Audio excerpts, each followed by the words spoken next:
Bonjour à tous, bienvenue pour cette nouvelle vidéo sur ma chaîne. J'espère que vous allez bien en ce mercredi matin pour ma part, qui commence bien. J'ai pas passé une super nuit, je vous avoue, j'ai eu un sommeil super agité, ça m'a tout, tu sais, dans les jambes et tout, je sentais que j'arrêtais pas de bouger, ça m'a saoulée. Mais à part ça, ça va. J'ai terminé, tiens, je vais vous parler de ça, parce que je sens que je vais oublier sinon.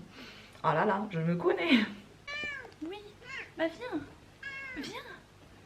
Hop là, et bonjour. Hein, c'est quoi le problème? Tu peux pas aller dehors comme tu veux parce qu'il y a de la neige puis il fait froid? Oui, bah c'est l'hiver ma chère, voilà. Commençons par parler un petit peu lecture. Ah putain les pattes froides, sérieux. J'ai terminé La vie invisible d'Adi Larue de V.I. Schwab, qui était pour ma part une première avec l'autrice. L'histoire en tant que telle me parlait pas mal, vu qu'on va y rencontrer Adi Larue en 1714. Elle est sur le point de se marier. C'est pas ça qu'elle veut voir le monde, elle veut pouvoir voyager, elle veut pas rester dans son petit village français où il ne se passera jamais rien. Depuis plusieurs mois déjà, elle essaye de prier un peu les dieux en faisant quelques offrandes à droite à gauche, comme un peu la sorcière du village lui a conseillé de faire. Et une des premières règles d'Estelle, donc celle qui l'a un petit peu initiée, on va dire, aux croyances, lui avait toujours dit, l'avait toujours mise en garde de ne pas prier les dieux qui sortent la nuit. Et bien sûr qu'au moment où Adi formule son souhait, formule sa prière, le soleil est en train de se coucher. Et c'est donc un dieu nocturne, un ténébreux, qui va arriver et qui va réaliser son souhait d'être libre, de faire ce qu'elle veut et d'avoir le temps qu'elle veut à disposition pour pouvoir vivre sa vie comme elle l'entend, sans aucune attache, en étant importante finalement un peu pour personne. Mais attention, quand on formule un souhait comme ça, malheureusement il faut bien choisir ses mots parce que les dieux sont un petit peu taquins, ils aiment bien titiller les mortels on va dire. Et du jour au lendemain, Adi Larue n'est plus personne. Elle n'arrive plus à prononcer son propre nom, que ce soit Larue, Adeline, Adi. Et surtout, personne ne se souvient d'elle, que ce soit sa famille, que ce soit les gens de son village, son futur mari. Dès qu'elle arrive quelque part, plus personne ne la reconnaît. Et pire encore, quand ce quelqu'un qui la voit pour la première fois en quelque sorte détourne son attention d'elle de quelques secondes, elle ne se souvient plus non plus. Elle repère la mémoire et se redemande pourquoi cette personne est là, qu'est-ce qu'elle fait là, qui est-elle. Donc Adi va vivre dans l'ignorance la plus totale, tel un fantôme pendant plus de 300 ans. Elle ne pourra rien écrire, rien inscrire, rien créer, rien casser, rien. Elle n'aura aucun impact, si on veut bien, d'elle-même sur le monde. Mais bien sûr qu'en 300 ans d'existence, elle aura eu le temps de pousser un peu les limites de sa malédiction et de comprendre que si elle-même ne peut pas faire quelque chose, elle peut inciter certaines personnes, avec beaucoup de patience, à faire certaines choses. Donc elle se retrouvera dans quelques œuvres d'art, dans quelques morceaux de musique, ou ce genre de choses-là, à travers le temps, grâce à des artistes qu'elle aura inspirés, telle un peu une muse. On est donc 300 ans plus tard, en 2014, à New York, et un beau jour, Adi rencontre quelqu'un qui la reconnaît. Ce garçon, ce libraire qui tient une petite librairie au coin d'une rue, elle a voulu lui voler un bouquin la veille, puis elle revient pour essayer de l'échanger le lendemain. Et là, il lui dit clairement qu'elle se fout de sa gueule, parce qu'elle a essayé de voler ce livre et en plus elle veut essayer de le ramener, alors que normalement il n'est pas censé se souvenir d'elle. Normalement, elle est censée pouvoir faire ce truc depuis des centaines d'années. Donc là, ça commence un petit peu à l'éveiller, à se dire « Waouh, est-ce que ma malédiction aurait enfin une faille? Quelqu'un se souvient de moi, c'est quand même dingue !» Donc tout ce gros résumé finalement pour vous planter le décor du plus ou moins début de l'histoire de Adi Larue à New York, où elle va rencontrer ce fameux libraire qui se souvient d'elle. L'idée même du bouquin, l'idée des 300 ans dans l'ignorance la plus totale, mais de en même temps être complètement libre, mais de ne jamais laisser son empreinte, c'est, je pense, un thème un peu universel dans le milieu artistique. Combien de fois on a entendu dire que tel ou tel artiste, surtout les musiciens, avaient vendu leur âme au diable pour avoir un don, un talent pareil. Tu vois, c'est quelque chose qui nous a toujours intrigués parce que ce soit dans différentes croyances, dans différentes religions, il y a toujours eu du bon comme du mauvais. Dans certaines croyances, certains dieux qui sont à la fois bons peuvent également être mauvais, peuvent avoir un pendant un peu négatif. Ce qui est pas plus mal, tu me diras. Mais dans cette histoire-là, j'ai plutôt l'impression qu'on est sur une sorte de dieu un peu farceur qui a voulu se jouer de Adi, qui n'est pas vraiment le diable en tant que tel, mais qui a voulu profiter un peu voilà, du commun des mortels et des petits twists qu'il peut faire à leurs souhaits. Et j'ai beaucoup aimé cet aspect-là de cette histoire. Je l'ai trouvée originale, j'ai trouvé qu'elle était très bien écrite, mais j'ai trouvé un très gros défaut, une très grosse faille, moi aussi, à ce texte. Je l'ai trouvé trop long. Il y a beaucoup de passages qui certes sont beaux, sont mignons, sont pleins de tendresse et d'émotions et de sentiments. Tu vois, tu sens que l'autrice, elle a vraiment été puisée, elle a vraiment voulu te décrire des choses pour encore plus insister sur l'effet spectaculaire de la relation entre Adi et son libraire finalement, qui ne va pas, qui n'est pas censé être réalisable. Donc d'où est-ce que ça peut bien venir?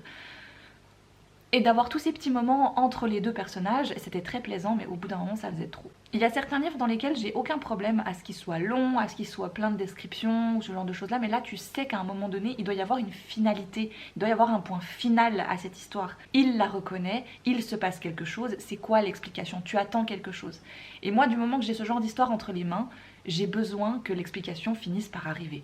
Tu ne peux pas me balader en long, en large et en travers sur des pages et des pages et des pages sans que je sache réellement au bout d'un moment c'est quoi la fin.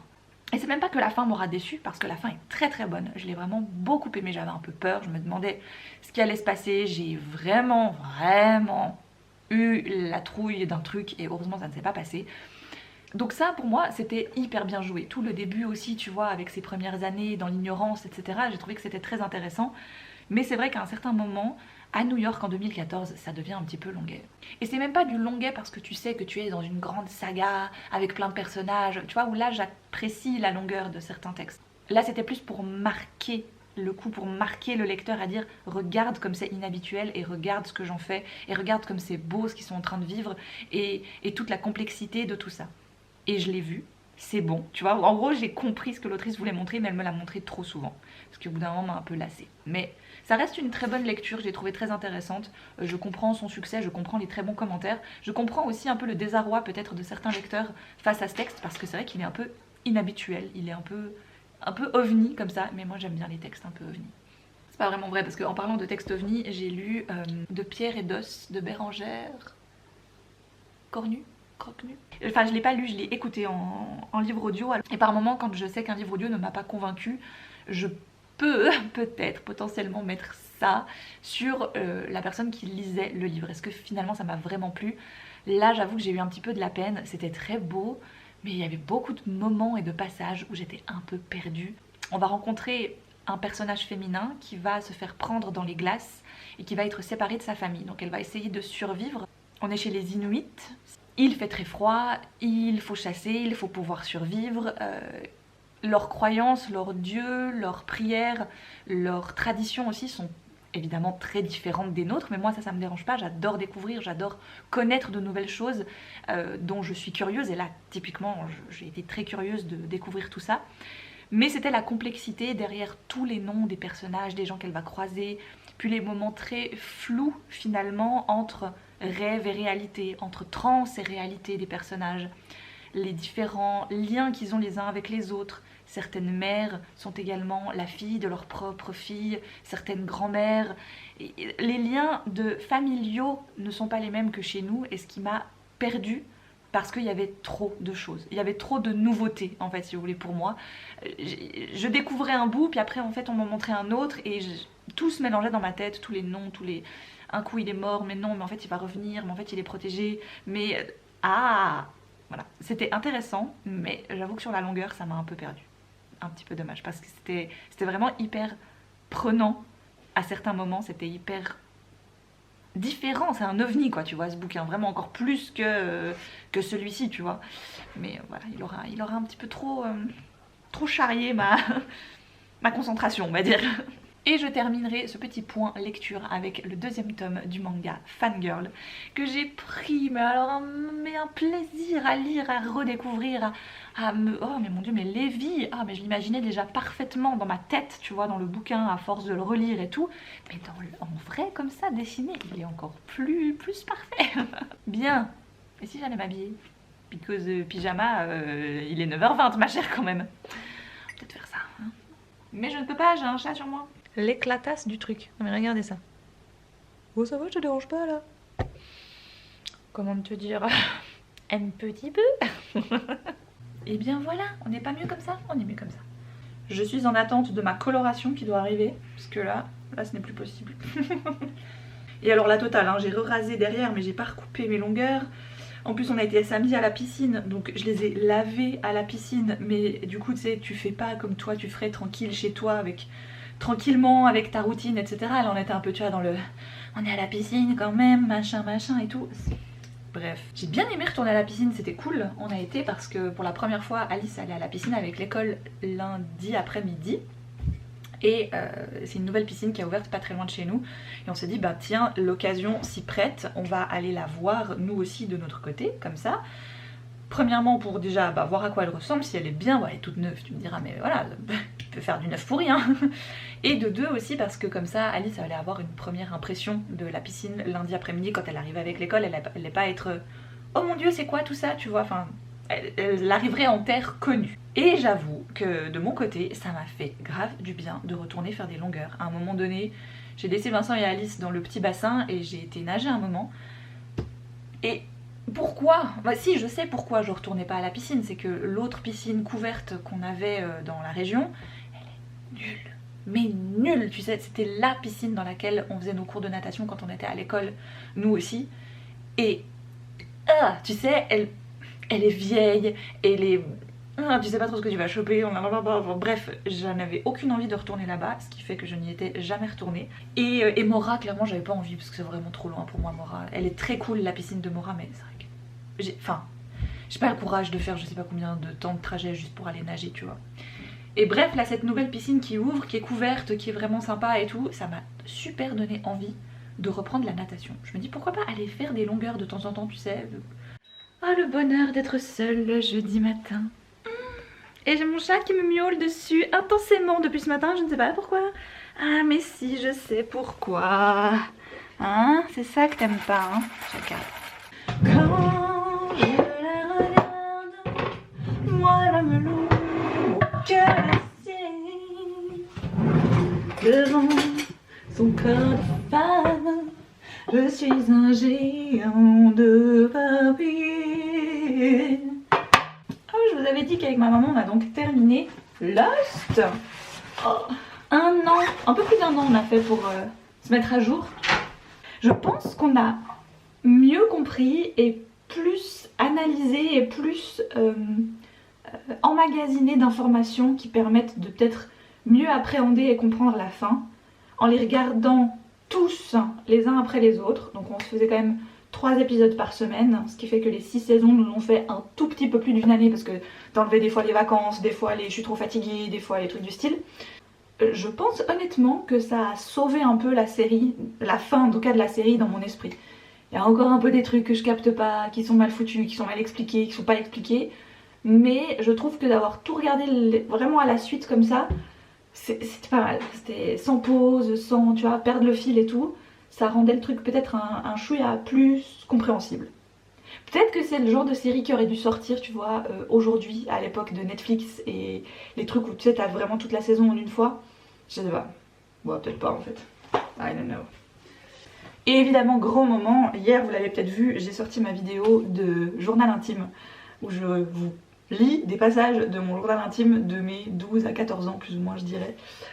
Et au tout début de la vidéo, je dis que c'est pas grave si je cite les noms de mes camarades de classe de l'époque. De toute façon aujourd'hui il n'y a plus personne qui va regarder mes vidéos. Enfin ces gens ne regardent pas mes vidéos, ils ne savent peut-être même pas que je fais des vidéos. Et ben, j'ai un copain de classe de l'époque qui a commenté la vidéo. C'était drôle de voir ce nom, tu sais, c'est comme si 2 univers se rencontrent, tu sais, puis paf, ça n'a rien à voir ensemble. C'est comme si t'avais eu 2 vies. Et à un moment donné, il y a eu une friction, il y a eu un problème dans la matrice et les 2 vies se sont rencontrées, tu sais. Et t'as des éléments de chacune de ces vies qui se rencontrent et qui viennent, tu sais, s'imbriquer dans l'autre et ça va pas du tout. J'ai eu ce genre de réflexion il y a pas très longtemps. Il y a quelques mois de ça, on était invité à un mariage d'un ami que je me suis fait il y a quoi maintenant, plus de 10 ans je dirais environ. On était à la soirée, on mange etc. Et à un moment donné, il y a donc l'espace cuisine qui lève le store. Comme ça on voyait les cuisines, on voyait les cuistots qui étaient en train de préparer à manger. Et Vincent se tourne vers moi, regarde les cuisines et fait mais on le connaît pas le cuistot là? Puis je regarde comme ça, c'était mon cousin. Et là tu sais, c'est encore une fois, il y a 2 univers qui lui fait mais d'où mon cousin connaît les mariés. À aucun moment, tu sais, ça n'a rien à voir. Ces gens ne sont pas censés se connaître, tu vois. Donc à un moment donné, il prend sa pause, on se voit et tout, machin. Je lui dis, mais qu'est-ce que tu me fous là? Et alors moi, je connais le marié, d'amitié, etc. Et lui connaissait la mariée, que moi, je ne connaissais que très peu finalement, tu vois. Et c'était drôle de voir que nos connexions amicales, personnelles, avaient réussi à, tu vois, se retrouver. Bref. Voilà, il y a eu une faille, je te dis, dans la matrice, et moi c'est le genre de truc qui me fait trop triper. Voilà, donc chers camarades de classe, qui peut-être si vous passez par là, sachez que l'eau a coulé sous les ponts, hein, on va dire, et si vous vous reconnaissez dans certains trucs que j'ai pu dire sur vous, dans mes journaux intimes, dans le futur, parce que visiblement la vidéo a plu, donc je vais certainement faire d'autres sessions, eh bien je suis désolée, voilà. Je suis désolée, mais en même temps, on va dire que c'était dans mes journaux, donc vous l'avez jamais su. Bon, voilà, hein. C'est pas 20 ans après que ça va vous faire de la peine, on va dire. Allez, on dit ça, hein, ok. Programme de l'après-midi, donc allez faire les courses, évidemment, vous avez l'habitude maintenant. Mais surtout, j'ai commandé ceci il y a quelques temps sur butinette.ch, si vous ne connaissez pas ce site et que vous êtes suisse et que vous cherchez plein de trucs cool pour du bricolage, des tissus ou ce genre de trucs. C'est Anaïs qui m'a donné l'adresse et qui m'a conseillé de commander là-bas. Parce qu'on a une demande un peu spéciale de la part d'Alice qui a un lit un peu en semi-hauteur. Et sous son lit, ça lui fait une sorte de petite grotte, de petit coin, rien qu'à elle, etc. Et jusqu'à présent, on lui cachait un peu l'entrée de cette grotte avec une couverture qu'on faisait tenir, avec des livres et tout et tout. C'était un peu le bordel, c'était un peu chiant quoi, tu vois, c'était pas hyper pratique. Et tout à coup, je me suis dit, mais hey, dans mon entourage, j'ai quand même un peu une amie qui est une super couturière. Est-ce que je pourrais pas lui demander de me fabriquer un truc avec, tu vois, une bande de scratch? Comme ça, je colle le scratch directement au lit à Alice et elle a un truc tout joli avec en plus je sais pas, des tissus qui lui plaisent ou tu vois ce genre de truc. On s'est motivé à choisir des tissus avec Alice dernièrement et maintenant que je les ai, je vais aller quand même chez Anaïs pour qu'elle nous fasse ça, surtout qu'elle m'a dit que ça ferait pas très long, qu'il faudrait une petite heure pour le faire. En gros c'est super simple tu me diras, mais bon moi je n'ai pas de machine à coudre et je suis pas couturière donc je me voyais pas faire un truc du style. C'est pour ça que je vais laisser faire les pros, mais si je veux quand même encore aller faire les courses d'abord, faut quand même que je me magne un tout petit peu, voilà. Mais je trouve l'idée hyper sympa. Moi j'avais un truc un peu similaire que ma grand-mère m'avait fait un peu sur mesure, tu sais, ça ressemblait vraiment à une petite porte avec une petite fenêtre. Il y avait une sorte de décor quand même sur le drap qu'elle m'avait fait. Alors là on a choisi quand même des jolis tissus, mais il n'y a pas de... ça va pas faire une maisonnette quoi. C'est juste des jolis tissus, c'est déjà ça, tu me diras. Je vais pas faire la même erreur cette fois. Je te vois plus. Mais coucou. Non parce qu'avant, très maligne, je vais chercher Alice à l'école, j'ai oublié de mettre mon bonnet. Ben, je peux vous dire que j'avais mal aux oreilles en rentrant. Les courses, puis Anaïs, ok? Non, tu vas faire un trou. Fais attention. Tu enlèves ça, tu mets sur l'autre crochet. T'as d'autres crochets, hein, t'as vu? Ah, c'est magique. J'ai un peu lâché cette vidéo à partir de jeudi où on est parti chez Anaïs pour cette histoire de tissu cache-grotte que je vous montre d'ailleurs à l'instant parce que le résultat est vraiment très cool. Alice avait pris beaucoup de plaisir à choisir les tissus et c'est fou comme tu peux dire par moment de tes enfants que tu sais les chiens ne font pas des chats, la pomme ne tombe jamais loin de l'arbre, etc. Je lui ai fait une présélection dans laquelle elle pouvait choisir parce qu'il y avait vraiment des pages et des pages de tissus et je me suis dit si je lui montre, si je lui laisse tout voir, on en a pour 3 heures, tu vois, c'est pas le but non plus, elle aura déjà oublié ce qu'elle a vu 4 pages plus tôt. Je lui avais fait une petite présélection de tissus de diverses couleurs, il y avait vraiment pour tous les goûts, de tous les motifs, avec tous des trucs je sais qu'elle aime, tu vois, et j'avais quand même glissé 2-3 trucs que moi j'aimais bien dedans, juste pour voir un petit peu ce qu'elle allait choisir. C'est un peu, tu sais, une étude psychologique sur ton propre enfant des fois, ce genre de moment. Et donc parmi tous les choix de tissus qu'elle avait, elle a quand même choisi ceux-ci. Le côté face bleu foncé avec les ours polaires et le côté pile avec le tissu vert avec les flocons. Écoutez, je sais qu'elle voulait partir vers du foncé parce qu'elle veut vraiment qu'à l'intérieur de sa grotte il fasse un peu nuit. Elle avait peur qu'avec un tissu trop clair, le soleil passe trop à travers. J'ai vu qu'elle était très heureuse quand on a mis le scratch et qu'elle a sa petite grotte quoi maintenant. Alors j'ai pris chez Ikea la petite lampe nuage qu'on va pouvoir accrocher, que j'aimerais accrocher contre son lit en dessous pour qu'elle puisse vraiment avoir une petite lampe, vraiment une petite cahute quoi. Elle a déjà toutes ses peluches, elle a un petit matelas par terre, vraiment un petit endroit hyper sympa où je sais qu'elle aime bien aller. parce que c'est son petit coin, elle est un petit peu cachée et puis bah elle a la paix quoi. Et je trouve ça cool d'avoir ce genre d'endroit. Voilà où je vous avais laissé et ce week-end, je ne sais où, je ne sais comment, mais agréablement surprise, j'ai lu 2 livres. Voilà. Alors de 250 pages chacun, c'est pas non plus waouh, tu vois, je me suis pas fait un week-end à 1000 non plus, comme à l'époque, mais j'ai quand même lu 500 pages en un week-end, j'ai quand même pu lire 2 livres en un week-end. Ce qui dans la vie d'une maman, tu vois, c'est pas toujours le genre de passe-temps où tu te dis oh waouh, je commence ce livre et peut-être que ce soir je l'ai terminé. Et bien c'est ce qui m'est arrivé et c'était tellement cool. J'ai donc lu Small Spaces le 2 de Catherine Ardenne, Frisson au Mont Hemlock. Alors c'est un tome 2 mais techniquement vous pouvez y aller sans avoir forcément lu, c'était quoi? C'était nanana, un smokolo, un truc avec des épouvantails et tout, c'est très middle grade, hein, donc je dirais du 10-12 ans par là autour, très sympa, c'est chouette. Quand tu es adulte, forcément que c'est un peu moins... Voilà, mais ça me fait un peu penser à l'époque aux chairs de poule, où tu as ce petit côté justement un peu frissonnant, parce que soit ben, c'est quelque chose qui fait peur, avec des monstres, il y a quand même une sorte d'entre-deux mondes dans lequel nos 3 personnages ont parfois accès malgré eux, donc ils n'ont pas forcément envie d'y avoir accès, mais des fois ça leur arrive. Et donc dans cette seconde aventure, ils se retrouvent à être dans les premiers clients à pouvoir bénéficier d'un prix assez intéressant dans un hôtel qui vient de réouvrir. Anciennement, c'était, ils pensent, une école. On apprend que c'était un orphelinat, puis l'orphelinat a été revendu, abandonné, etc. Et aujourd'hui, c'est un hôtel pour un domaine skiable. Sauf qu'au moment où ils arrivent, grosse tempête de neige, impossible d'aller faire du ski, ils ont déjà failli pas arriver jusqu'à l'hôtel tellement il y avait de la neige sur la route. Et donc les 3 amis se rendent assez vite compte qu'il y a quelque chose qui cloche dans cet hôtel. Déjà le chauffage marche pas, tout est un peu en panne, il fait super froid et ils entendent des voix et des choses qu'ils ne sont pas censés voir et entendre, évidemment. Donc il y a quelque chose en lien avec d'anciennes résidentes de cet orphelinat, d'une des dames qui s'occupait des enfants à cette époque-là, et certains de ces enfants dans cet orphelinat seraient morts, et aujourd'hui, ils entraient encore les lieux. Donc voilà, il y a un petit côté suspense, il y a un petit côté frisson.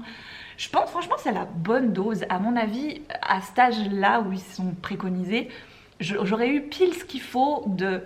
Je suis pas très bien, je suis un peu mal à l'aise, j'ai un peu peur, mais en même temps pas trop, parce que c'est assez cool comme aventure. Et je trouve que Catherine Ardenne arrive bien à doser ça. Vraiment, ça a la bonne densité, ça a le bon nombre de pages, c'est ni trop court ni trop long, tu vas assez vite à l'essentiel sans forcément aller trop vite. Enfin voilà, je trouve que c'était vraiment pas mal du tout, donc j'ai passé un très bon moment. Puis alors je vous donne le cadre ultime, on avait fait un feu de cheminée, il faisait méga froid, et j'étais là dans mon fauteuil avec le feu juste à côté, et je lisais mon bouquin, c'était juste parfait. Ce qui fait que dimanche matin, en me levant, eh bien, je me suis choisi une nouvelle lecture. Et vu que j'avais réussi à lire un livre en un samedi, où quand même on a fait des trucs, parce qu'on a été à la déchetterie, on a été faire quelques courses en ville, donc tu vois, j'ai pas pu passer ma journée entière à lire, et même sans passer ma journée à lire, j'ai réussi à finir un livre. Donc j'avais un peu, tu vois, cet espoir de me dire, je peux en lire un deuxième, en fait, finalement. Je suis sûre que je peux. Parce que dimanche matin, grande motivation, je vous ai parlé il y a quelques minutes en arrière de notre escapade piscine le week-end d'avant. Bah, dimanche matin, j'ai été nager. Voilà, j'ai pris mes petites affaires de piscine, j'ai été me faire quelques longueurs, ça m'a fait un bien fou. Voilà, je pense que je vais me prendre les entrées piscine et aller de temps en temps à la piscine parce que c'est cool et que je me sens bien après. Bonne expérience et ce qui fait qu'après j'étais toute, tu vois, genre j'étais bien, j'étais en forme et tout, et j'ai donc choisi ma prochaine lecture et j'ai été vers le 2e tome de la saga Blackwater, dont j'avais lu le premier au début de l'automne, je crois bien. Donc c'est cette histoire qui se passe dans les années 1920, plus ou moins en Alabama. On y rencontre une famille assez importante dans la petite ville de Perdido. Et les personnages de cette ville, on va les rencontrer au début du premier tome alors qu'ils sont en train de subir une inondation. Voilà, la crue des 2 rivières qui traversent Perdido sont montées, ont inondé une bonne partie de la ville, ce qui a fait beaucoup de dégâts. Mais avec cette montée des eaux, il y a une jeune femme qui ne fait pas partie de la ville qui est tout à coup arrivée. Elle était prisonnière de l'hôtel, n'ayant pas entendu l'alarme de la montée des eaux. Elle est restée dans sa chambre plusieurs jours. Et c'est Oscar Gasquet, le fils d'une des grandes familles de cette ville, qui l'a retrouvée. Et ils sont tombés amoureux et voilà. Donc j'en dis pas trop pour ce 2e tome si tout à coup vous avez envie de découvrir la saga. J'avais été un petit peu sur ma fin, à la fin du premier tome, parce qu'il était trop introductif. On n'avait pas assez, il y avait trop la rencontre entre Elinor, je crois qu'elle s'appelle, et Oscar, leurs petites amourettes, leurs petites histoires, et la présentation des 3 familles importantes, de la famille Gasquet, de leur Syrie, etc. Et tout ça, en fait, ça prenait trop de place par rapport à une véritable intrigue qui aurait pu avoir lieu. Donc j'avais été un petit peu sur ma faim à ce moment-là, mais dans le deuxième tome, on grimpe, c'est bon. Il y a ce côté à la fois très intriguant et familial. Tu sais que Marie-Love, la mère de famille Gasquet, veut mettre des bâtons dans les roues de sa belle-fille qu'elle n'aime pas. Mais en tout bien tout honneur, tu vois, elle veut pas non plus trop que ça se voit, elle veut pas non plus faire un grand coup d'état ou que sais-je, donc elle y va par plein de petites sournoiseries évidemment. L'une des sournoiseries est d'engager un homme qui est censé construire des digues autour de la rivière pour éviter justement de futurs débordements. Ce qui met Elinor dans une colère monstrueuse parce qu'elle adore la rivière et elle clame à qui veut l'entendre que du moment qu'elle vivra à Perdido, la digue est inutile, il n'y aura pas de montée des eaux, que tout ira bien, il n'y aura plus aucune inondation. Donc il y a ce côté très famille, tu vois, que j'aime beaucoup, et en même temps tu rajoutes à ça un côté hyper mystique, fantastique et un poil horreur. Il y a quand même des moments, des scènes, elles sont très courtes, hein, voilà, c'est pas très long, c'est pas des gros trucs, mais tout à coup il se passe quelque chose, t'es là. What? Mais c'est quoi ce truc quoi? Et ça fond les boules, voilà. Vraiment. Donc très très bien ce deuxième tome, j'étais très contente. Je me réjouis de lire le 3 là pour ce printemps je pense, pendant mes vacances ou un truc du style. Sur les 4 films qu'on a prévu de se voir avec ma mère, on a décidé jeudi dernier de se regarder Le Menu avec Anna Taylor-Joy, il y a Ralph Fiennes, je sais pas comment on prononce le nom de cet acteur, Voldemort quoi, et Nicolas Hoult. C'est un film dont on avait vu la bande-annonce quand on avait été voir Don't Worry Darling au cinéma. Et on l'avait loupé, parce que bon, on n'a pas eu le temps d'aller le voir. Et comme Downton Abbey 2, quoi, en fait. Enfin, les films font tellement peu de temps au ciné que le temps que tu t'organises pour aller les voir, qu'ils sont déjà plus, j'ai l'impression. Et j'avais parlé de ce film à ma mère, on a une copine qui l'a vu, qui l'avait beaucoup aimé. Elle me disait, ah mais il est incroyable, vous allez voir, il faut trop que vous le regardiez et tout. Et le temps que je le cherche ou machin, il est arrivé sur Disney+. Donc je me dis, bon bah, go, parfait, très bien. Donc je vous la fais courte, hein. En gros l'histoire c'est un menu à 1250 balles par personne. T'arrives sur une île, grande classe, beau resto, hyper gastronomique, tout ça. Mais le chef qui sert le repas est un peu... Il y a quelque chose qui cloche dans ce restaurant quoi quand même. Tu sens il y a une drôle d'atmosphère, bon les gens qui viennent sont ultra riches. Mais t'as quand même l'impression qu'ils ont tous soit quelque chose à se reprocher dans leur métier ou dans leur comportement, ce genre de truc. L'héroïne que joue Anna Taylor-Joy ne devait pas être là à la base. Nicolas Hoult était censé arriver avec une autre compagne. Malheureusement, ils se sont séparés et comme le repas tu ne peux venir qu'accompagné, il a pris un peu la roue de secours, quoi. Et c'est là que les scènes un peu spéciales commencent. Donc tu sais pas trop si ça fait partie du restaurant. Plein de gens commencent à se demander ce qui se passe. Et plus ça va, plus ça va. Alors, on a bien aimé. Mais d'un autre côté, on n'a pas tout compris. et moi j'avoue que quand je suis obligée de deviner la moitié de ce qui se passe dans le film parce que j'ai pas compris, ça m'énerve un peu. À un moment donné, il y a des choses qui se passent, les personnages reçoivent une information ou voient des choses, mais tu ne sais pas ce que c'est. Les choses qu'on leur a dit au creux de l'oreille, par exemple, vont avoir des conséquences. Mais comme on ne sait pas ce qui s'est passé, ce qu'on leur a dit, et bah tu sais pas pourquoi il fait ça, tu vois. Et même à la toute fin, jusqu'à la toute fin, tu comprends pas en fait les trucs qui se passent jusqu'au bout. T'arrives à déterminer certains trucs, donc il y a des éléments qu'on avait été assez maligne, tu vois, en déduction de se dire ok, bon bah il se passe ça à cause de tel et tel truc, mais le reste... Il y a vraiment des scènes où j'étais là. Hein? Mais qu'est-ce qui se passe? Donc c'était un peu spécial. Voilà. Je pense que ce jeudi, on va peut-être regarder Coup de théâtre ou Glass Onion ou Downton Abbey. Bref, un des films qui est prévu que l'on regarde et qui, je pense, seront un petit peu plus compréhensibles pour nous. Voilà. Mais c'est pas un mauvais film, c'est juste un film spécial. Voilà. Il y avait une bonne ambiance, tu sais, l'ambiance un peu genre tu sais pas trop ce qui va se passer et tout, oh mon dieu. Et en même temps, grosse éclate hier soir quand je suis rentrée, désolée, je viens de me détacher les cheveux, c'est n'importe quoi. J'ai reçu ma coloration. Le jour où je me suis dit, Oh mon dieu, je vais jamais la recevoir, le colis s'est perdu. Et tata, hier soir, hier après-midi quand je suis rentrée, il était là.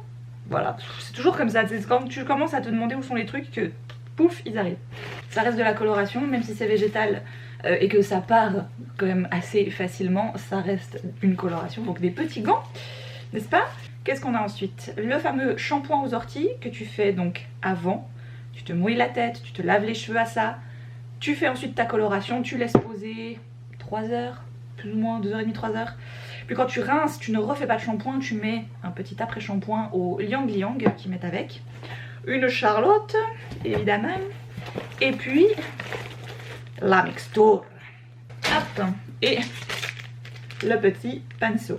Alors, le pinceau, les gants, la Charlotte, tout ça, même des fois le shampoing et puis l'après-shampoing, ça me dure tellement longtemps. Alors là, j'ai repris la totale parce que je n'avais plus de gants. Enfin, les gants, je demande à chaque fois parce que sinon, j'utilise des gants de cuisine. Et c'est quand même un peu... Enfin, bref, voilà.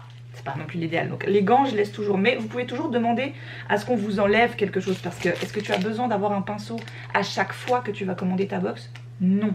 Là, moi, j'en avais plus parce que, évidemment, Cadis a joué avec le mien dans le bain. Donc il ne ressemble plus à rien. Donc j'ai demandé à ce qu'on me... Enfin, j'ai laissé le fait qu'on me renvoie un nouveau pinceau. La Charlotte, la dernière que j'avais, bah, je l'ai utilisée bien quelques fois et elle a fini par craquer. Voilà, donc ça aussi, je laisse. Mais disons que quand je sais que j'ai pas besoin qu'on me remette quelque chose parce que j'en ai encore, je le dis, je le mentionne. Il y a une petite catégorie où vous pouvez dire bah voilà, merci d'enlever le pinceau, d'enlever la Charlotte, j'ai encore ce qu'il faut de la dernière fois.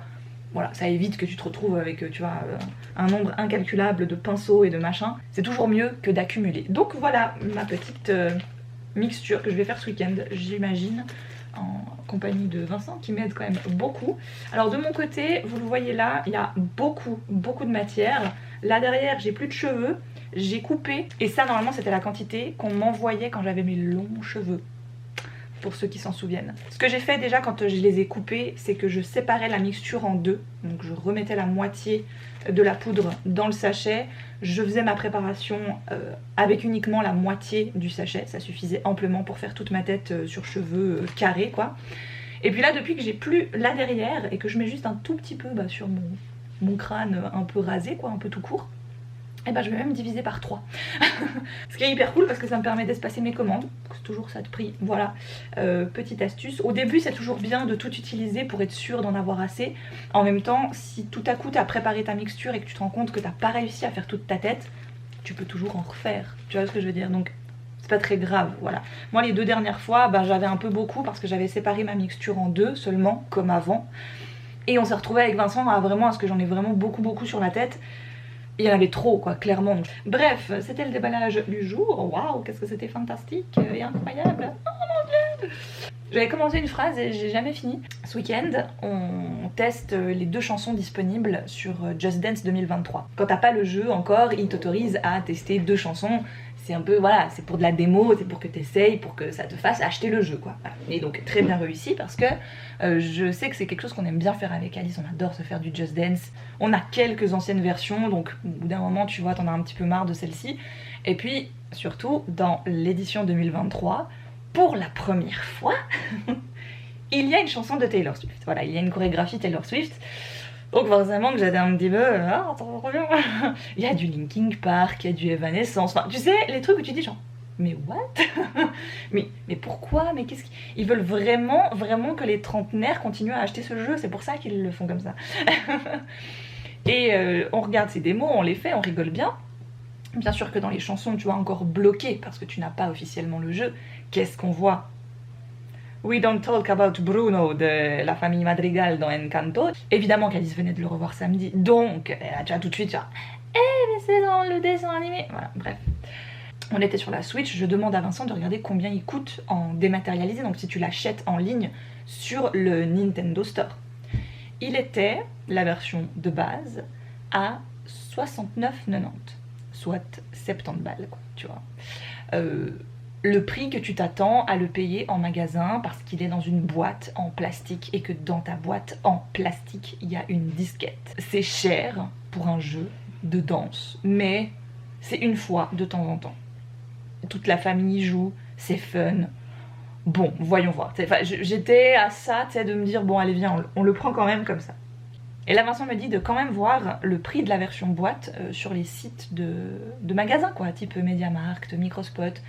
On a regardé où, Galaxus, Manor, Fnac, enfin, bon, bref. Donc, je check ça et tout et tout. Et on l'a trouvé en boîte à 39 balles. Moi, je vois ce prix et je vais pas me dire, oh bah non, je vais payer 30 balles de plus pour l'avoir en version dématérialisée, pour ne pas avoir une boîte en plastique chez moi.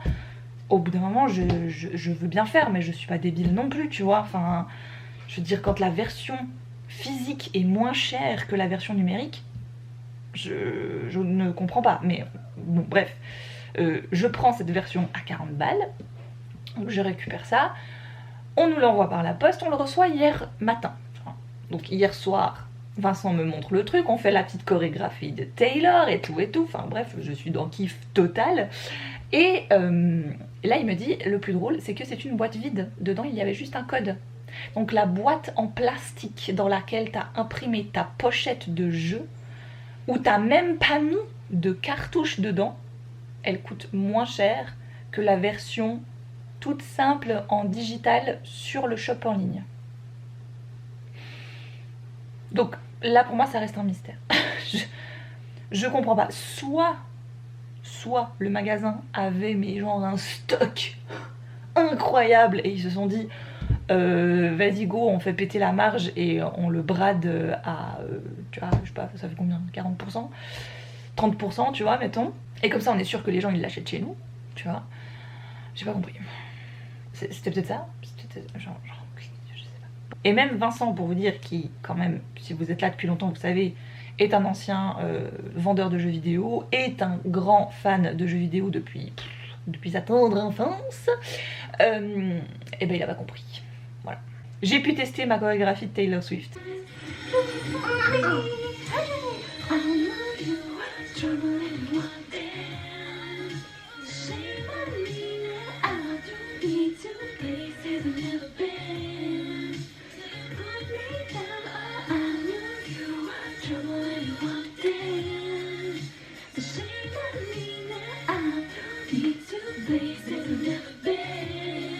Je suis refaite, elle est hyper cool, elle est pas évidente, donc ça va être le genre de choré que je vais faire tous les jours. Non, je rigole.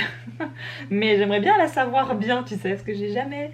Au tout début des Just Dance, où on les avait avec Vincent, donc au début on était ensemble, il y en avait quand même quelques-unes, on les faisait tellement, mais tellement, que je faisais des perfects partout, tu sais. J'étais genre des yay, des machins, enfin je faisais des 5 étoiles, des machins, enfin bref. Et puis avec le temps, bah on a arrêté. Et on en fait une de temps en temps, là, avec Alice et tout, c'est rigolo. Mais c'est vrai que là, maintenant, elle a bien capté, tu vois, le truc, le coup des... La manette, je trouve qu'aussi, comme elle tient dans la main, je trouve que c'est plus pratique que la manette Wii, tu vois, de l'époque. Donc, non, très cool, je suis très contente d'avoir pris ça. Parce que je sens qu'on va bien s'amuser. Et puis que c'est des jeux qu'on peut faire ensemble, tu vois, qui remplacent un autre temps d'écran. Et je trouve que c'est tout aussi cool de faire un truc comme ça, qui à la fois te fait bouger et danser, enfin, vraiment... Dans le genre jeu vidéo où je suis moult d'accord, s'il y en a bien un, c'est Just Dance, quoi. Je viens de manger des biscuits au chocolat pour les teasers et ma mèche, comme elle était là devant, j'ai cru d'abord en étant comme ça que j'avais un monstre bout de chocolat juste là. Mais non, c'était mes cheveux. Moi je finis ma vidéo, tu sais, je fais tout, je fais le montage, machin, et là qu'est-ce que je vois? J'ai dit mais... Attends, entre deux sessions de présentation de livres, j'en ai fini un autre encore que j'ai pas parlé, j'en ai... Voilà, écoutez, je vais le chercher, j'arrive. Là, je me disais... Bon, désolée pour ce vlog, il n'y aura pas eu beaucoup de plans différents. J'ai tout le temps la même jaquette, j'ai l'impression, mais toi-même, tu sais, t'as une...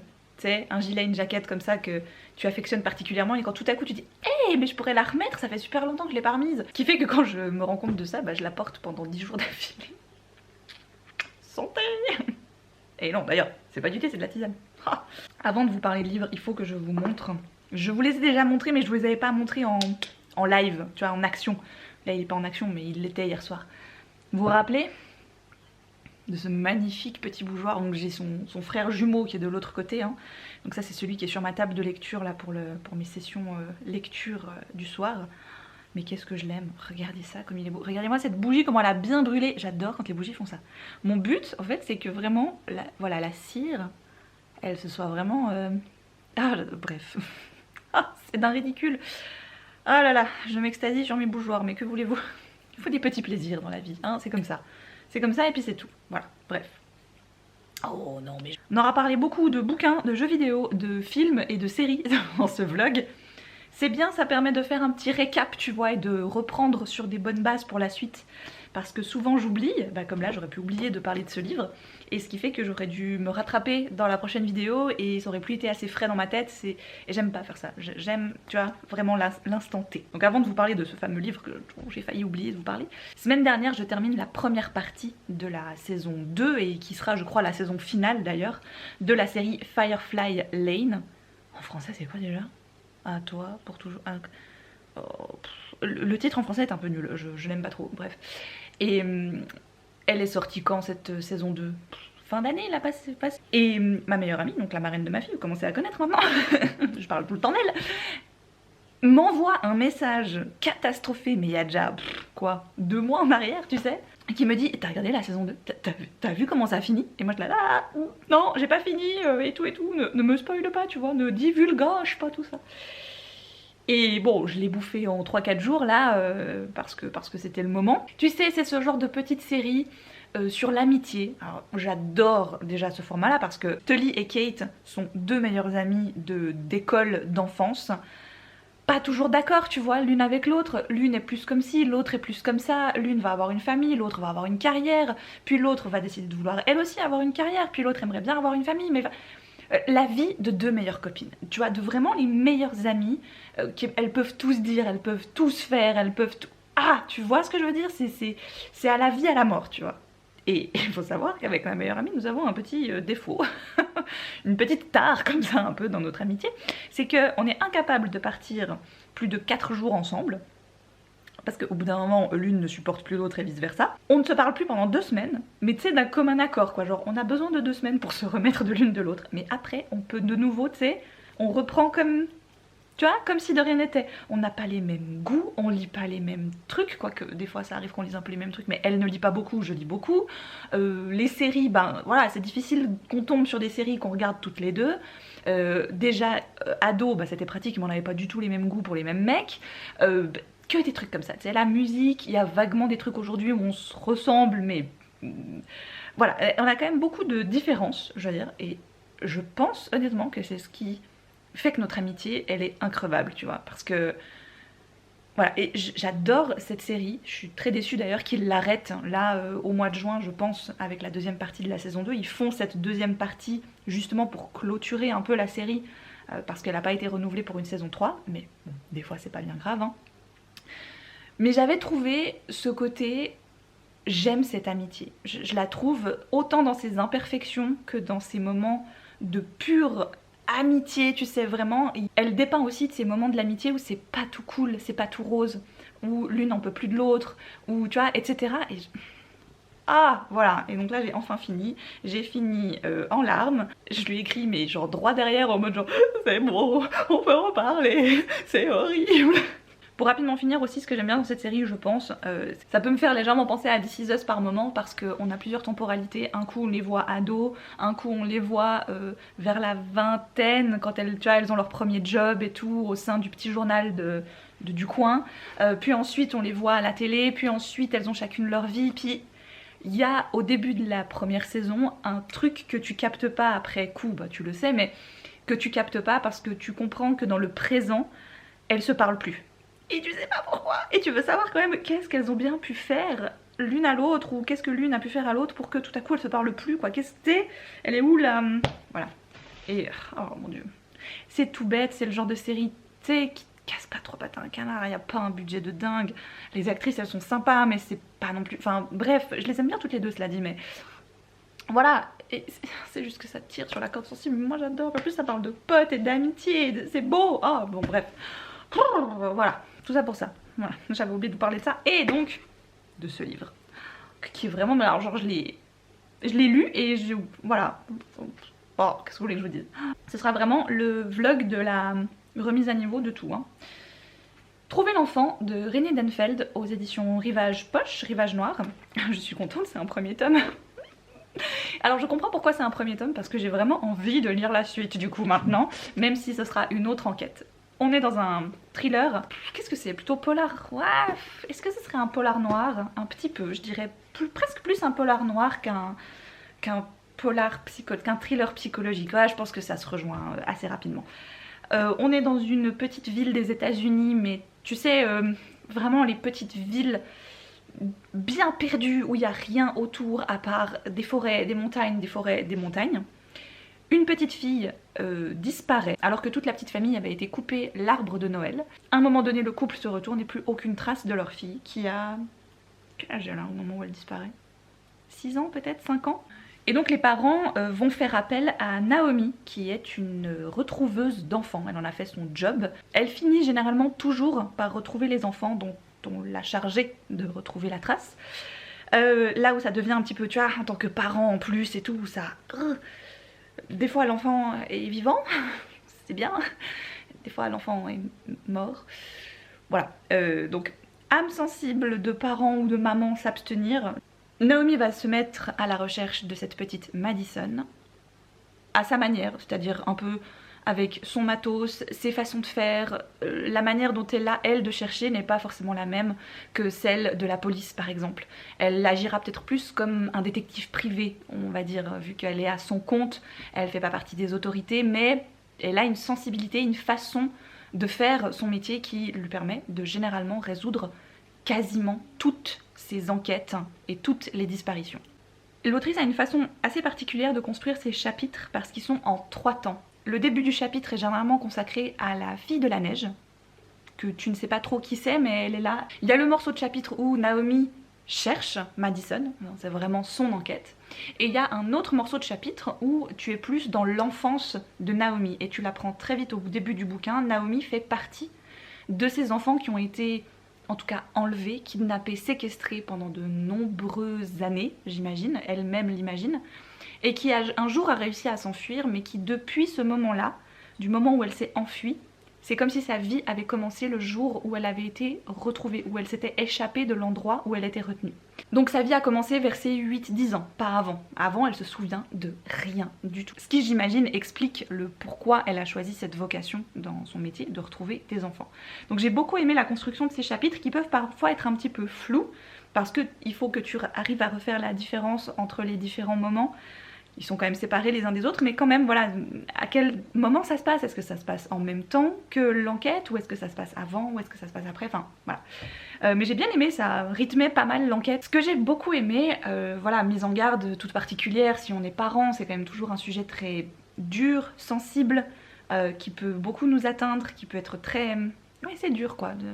On en parlait, voilà, les enlèvements d'enfants, c'est un gros sujet, c'est vraiment quelque chose qui touche encore plus quand tu es parent, je pense, ou quand tu as des enfants dans ton entourage que tu aimes beaucoup. Ce que j'ai aimé dans la plume de l'autrice, c'est qu'elle ne va jamais dans des descriptions qui te mettent mal à l'aise, des trucs vraiment, tu sais, où tu ne peux que voir l'image. Il y a beaucoup de suggestions, mais de suggestions, j'ai trouvé très...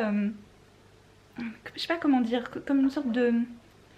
C'est pas, je pense qu'elle veut minimiser la chose, le fait que les enlèvements d'enfants c'est horrible et tragique, mais... à mon avis, elle essaye un peu de... Elle veut pas non plus choquer pour choquer. Elle veut pas raconter des trucs absolument pour... ouais, faire crade, faire moche, pour dire regardez comment c'est immonde. Voilà, on en a vu plein d'autres, tu vois, des films, des livres, des docus, enfin... Est-ce qu'on a forcément besoin que toutes les histoires comme ça soient décrites à ce point? Je ne pense pas. Il y a beaucoup de sensibilité dans la façon dont elle décrit l'enfermement de Madison, l'enquête de Naomi aussi, les questionnements et le comportement de Naomi à travers l'histoire m'a vraiment beaucoup touchée. Ça a été une très bonne lecture, alors que franchement quand je l'ai commencé, j'ai eu un peu de la peine à me mettre dedans, j'arrivais pas trop à comprendre ouais, les différentes temporalités, cette fille de la neige, puis le rapport avec Naomi et son passé. Et il y a des bons moments, il y a des bonnes réflexions, je pense, qui se font. Il y a un joli message sur le après, vu que Naomi fait partie de ces enfants qui ont été retrouvés. C'est le... ok, on nous a retrouvés, mais maintenant, tu vois, on fait quoi, on devient qui, on devient quoi, et c'était super, franchement c'était une très bonne lecture. Cette fois j'arrête réellement cette vidéo ici, qui aura été très maison, plan, un peu de Just Dance, et beaucoup de livres, vous l'aurez remarqué, j'étais vraiment dans une phase, allez go, j'ai envie de lire plein de bouquins et tout, j'étais hyper motivée, donc ça m'a fait super plaisir, donc comme ça je vous en ai partagé tout plein. C'est plein de posts que je dois rattraper sur mon nouveau compte Instagram. D'ailleurs merci beaucoup à ceux qui ont été s'abonner. Ça me fait vraiment plaisir de voir tous nos échanges dans les commentaires et tout, c'est vraiment hyper cool. Donc ne vous en faites pas, je n'ai pas fait que 3 posts et après j'arrête. J'ai plein d'autres, voilà, vous l'aurez vu, plein de livres à chroniquer dessus. Je vous embrasse très fort, je vous souhaite de merveilleuses lectures et moi je vous dis comme d'habitude à une toute prochaine.